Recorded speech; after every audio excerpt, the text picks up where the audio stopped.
Hi, I'm B-Boy Bill, and this is Building the Yard, Episode 3.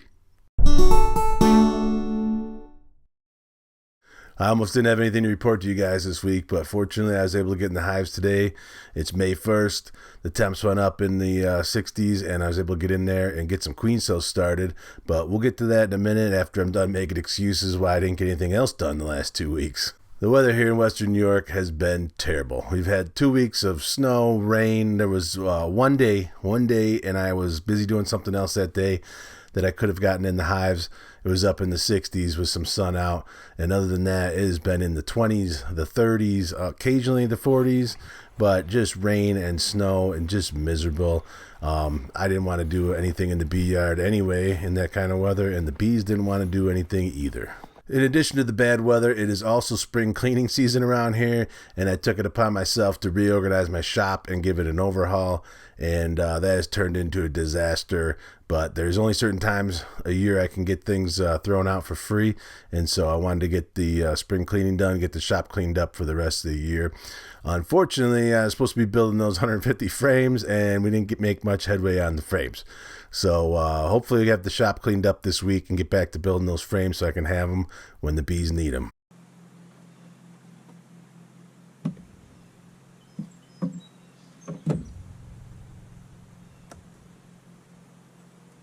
There have been 2 reports of swarms in the area, and I was starting to wonder if my bees were working up to swarming. I didn't want to get in there, and with the temps being so low, but I was imagining all these queen cells just waiting to hatch before I could split them myself. It's been just over a month since the weather was nice enough for an inspection, but the last time I was in there wasn't any drone brood drawn out. This is important because I knew that at least if they didn't have any drones, they probably weren't going to draw any queen cells because they weren't thinking it was time to swarm yet and make more bees. I know it takes about 24 days for a drone to emerge from a capped cell, so I figured they maybe could have started hatching about 2 weeks ago. If they started laying drone brood right after my last inspection, it would be about 2 weeks. When I took a look in the hive today, there wasn't only drones, but there was lots of drone brood. I'm perfectly happy to let the bees make as many drones as they want, hopefully flooding my area with survival stock genetics. Here's a side-by-side from the spring inspection, and you can see these bees almost tripled, maybe quadrupled their population from the spring inspection, and I'm perfectly happy with that. Like I said before, this hive always comes out through the winter with a smaller amount of bees, but they ramp up good, and I'm happy to see they're on their way for a nice big colony this summer. This is exactly the kind of genetics I want to get out there. The bees come through the winter with a very small colony, meaning they use very little honey, and they ramp up strong and healthy and have a great summer. So these are definitely the drones I want to get out there into the wilderness and surrounding areas. The closest bee yard to me is about a quarter-mile away, and I've only gotten to speak with that keeper once, but I know he frequently buys queens from other parts of the U.S., and that's not the most ideal situation for my breeding program. But I think my bees have a few advantages. So the first thing is, from what I've read and the general consensus, drones raised on natural comb will fly faster than drones raised on standard size comb, or the comb most commercial guys are using.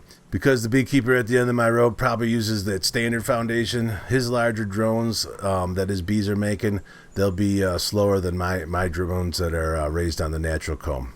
And secondly, with the pre-drawn foundation, it's more difficult for the bees to make drone comb, so he won't have as many drones, even if they do go ahead and make drones. Most of that foundation is most of the foundation the commercial guys are using is worker brood, and so they get worker comb, and they can get many more workers, and they don't have to deal with drones. Because my neighbor is mostly interested in buying queens and making honey, it's unlikely he's going to purposely put any drone-sized foundation, and even more unlikely he would probably destroy or remove any drone comb or brood, so they will focus more on making workers and honey. This is all wonderful for my breeding program because my drones and feral drones will dominate the drone pools in my area and should be much faster than drones raised on standard beekeeping equipment. I was actually hopeful to see some queen cells in the hive, and I was ready to make some splits. I didn't see any cells in either hive, but both hives looked much more robust from last month and were increasing nicely. The second hive here, I was a little leery on it. They seemed almost nervous in there, and I hadn't noticed this nervousness before. But this time there was a colony of ants living up on top of the frames. I speculated that maybe the ants were making the bees nuts. And when the inspection was over, I purposely left the frame out and uncovered one of the feeder holes so that the bees could hopefully deal with their ant problem. Here's a good shot of them festooning and making some new comb.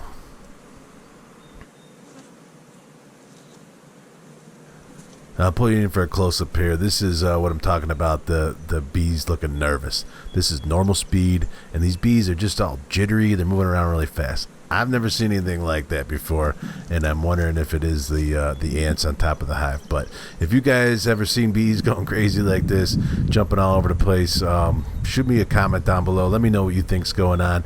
I'm siding on the ants at the moment. Without any natural queen cells, I figured I better get them going making some and use the method I saw the Fat Bee Man do a couple years ago. I found the freshest worker eggs I could, and at least they appeared to be worker combs, so I'm hopeful there that I didn't flip the drones up there. And the eggs they're pointing down. The eggs were pointing down instead of up like they are when they're super fresh, so I'm guessing they're probably a day or two old, and hopefully they're young enough for the queen cells once these bees get to work on them.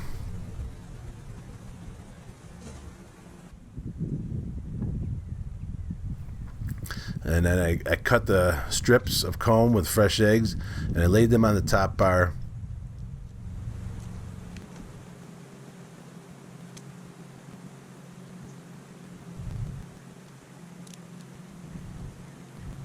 I tried to use just the heat of my fingers to stick the wax to the top bar, but decided rubber bands would hold it on much better.